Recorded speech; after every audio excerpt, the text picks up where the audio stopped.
Hi everybody, welcome to the quarterly update. It's actually a little bit late. I wanted to do it in September, but it's October. Let's get started. So a few reminders. In LinkedIn Learning, I'm sure most of you know that we have Learning Paths, but if you didn't know that, make sure you check them out. When we create our courses, if your course belongs in one of the existing learning paths, please make sure you let me know. And if you look at the existing learning paths and you decide that you think that a course is missing, or maybe the course that's in there is an older version, again, please let me know, because the more eyes that look at those things, the better.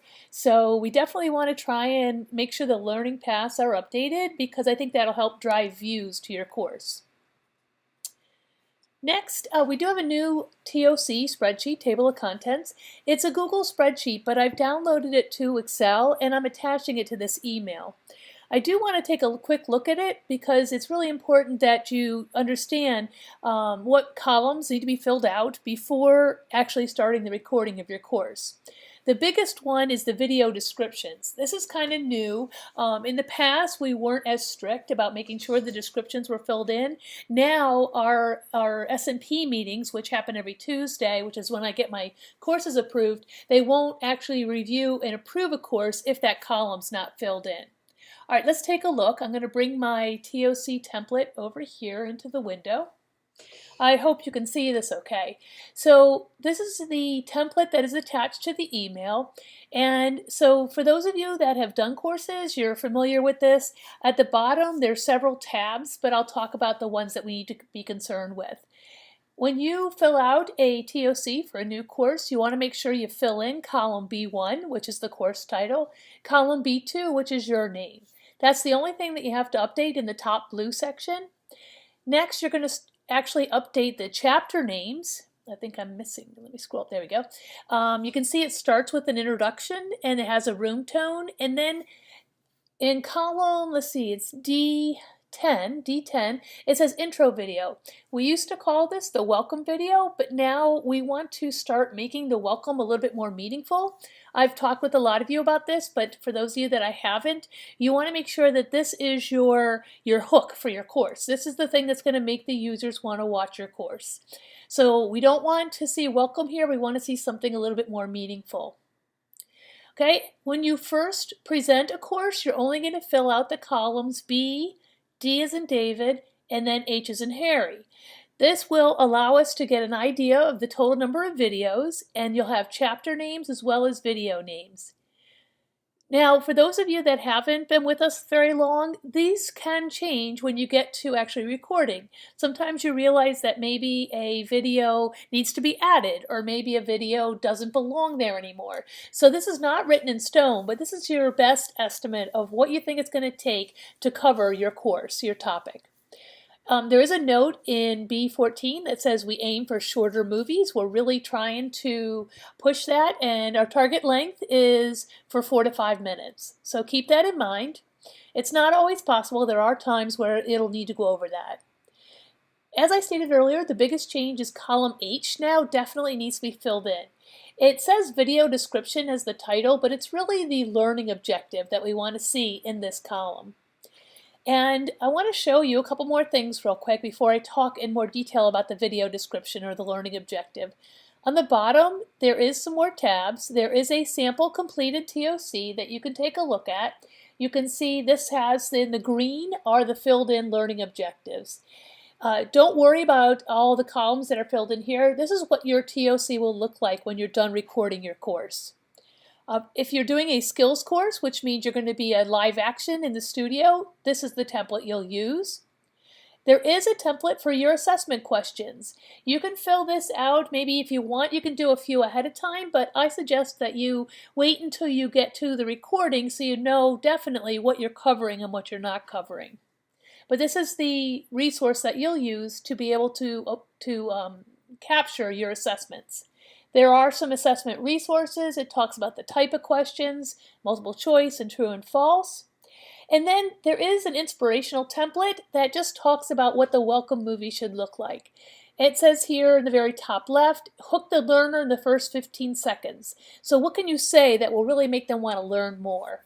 Focus on the skills that are taught in the course and the benefits, not just the objectives. For example, the driving question is, why and how would someone benefit from this course, and why is that important? This is going to drive course engagement. A lot of times it was called the Welcome movie, but a lot of times this movie is in front of the paywall so that it tries to entice users to go on to the course. Okay, so that is the new spreadsheet, so you make sure you're using this one. It's a 2018 version 1.5. Okay. So what should the viewer be able to do upon completing the video? That's the question that you want to ask when you're writing your learning objectives. The learning objective should describe the goal of the video in approximately 150 characters. You want to avoid using jargon that fails to describe the video content adequately. Remember, your viewer might not be familiar with some of the jargon for that particular topic. And definitely don't reuse the title of the video as the video learning objective. Here's some examples of some not so great video learning objectives, some better and some best. So if you want, pause the movie here and take a look at each of these. I'm just going to read the middle one just to pick one. So a not so great learning objective would be join author, writer, tech person as she explores writing styles. Okay, so that really doesn't tell us anything about what the movie's about. It tells you to join them. A little bit better would say compare different ways to frame and convey information. Well, that's a little bit better. And then an even better version would be compare. Now notice we're starting with a verb here. We want to make sure we start with an action item. Compare different ways to frame and convey information so that your paper can serve a marketing function without seeming like a marketing pitch. Very specific. It talks to what is going to be in the video, and it kind of entices the user to watch more. Those of you that were either are teachers or were teachers in a previous life, I'm sure are very familiar with Bloom's taxonomy. This is an image reproduced from Vanderbilt University Center for Teaching. And the taxonomy has changed, I think, in 2001, but it hasn't changed since then. But this gives you an idea of some really good starting keywords for your learning objectives. So you want to use things like create, evaluate. You can see they're all verbs. Analyze, apply, understand, and remember.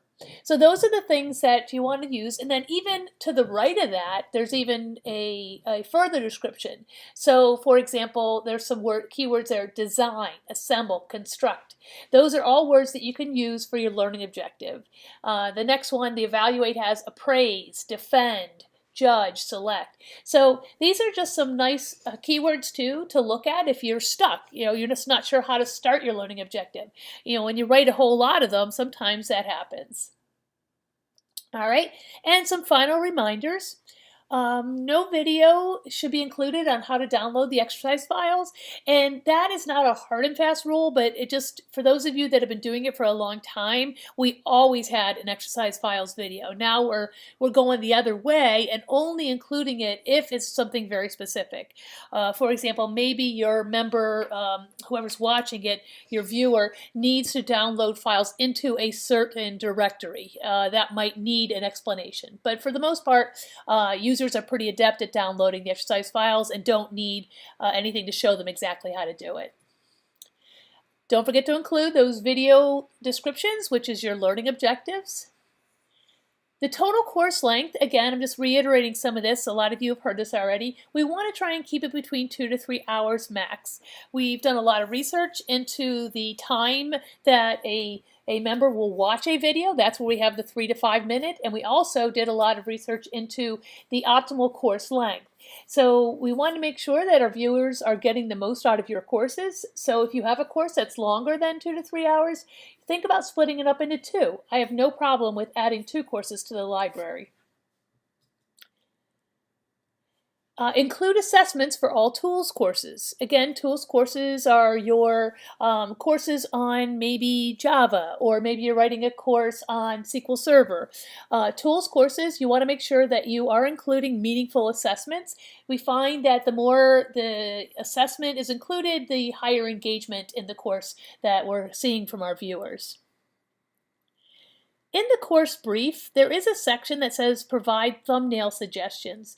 If you have an idea for something that we can use for an icon for your course, or if you just have a generic idea, Python comes to mind. Yeah, I think recently I saw an author who actually had a fake snake kind of put in around his neck. You know, it looked like a python. So you might say, this Python course, maybe you want to have a picture of a python. There's a course coming up on Jupiter. Maybe we want to put a picture of the planet Jupiter. But any ideas you guys have for thumbnails, just let me know. And then there is also a question on the course brief that actually says try to estimate the graphic requirements, including any motion graphics. If you think your course could benefit from an animated graphic, like if you're dealing with linked lists and you want to show FIFO and LIFO, first in, first out, last in, first out, and you want it to be animated, then you can let me know that ahead of time so that I can let the graphics department know that when you record your course, they're going to need to do a little bit of work on the back end. So if your course is a tools course and it's just going to have maybe some PowerPoint slides just to start the each movie to allow you to give it an overview of that particular item that you're going to talk about, that's a little bit different, but just try and give me the best guess as far as, how many PowerPoint slides do you think you'll need, and do you think you're going to need any motion graphics, any animation, anything special that we'll need to make sure we allocate extra time in the back end. Okay. And if you can include your availability, when do you think you can record the course? If you include that in the course brief, that'll really help, and I won't have to reach out again to check with you. And finally, now's the time to get any proposals for courses that you think we need in the library for 2019. I'm working on my roadmap for the year, and I'd love to hear from you guys. So if anybody has any courses that they were really hoping to work on and you want to work on the next year, please send me an email and let me know. All right, everybody, just want to say thanks for everything that you've been doing. The library is doing really well, and it's just been such a pleasure working with everybody, and I look forward to 2019. All right, I'll try and get the next course update out. There might be a quick update on a Q&A feature that we're working on, but I'll let you know. I want to get some more details on that first. Have a great day.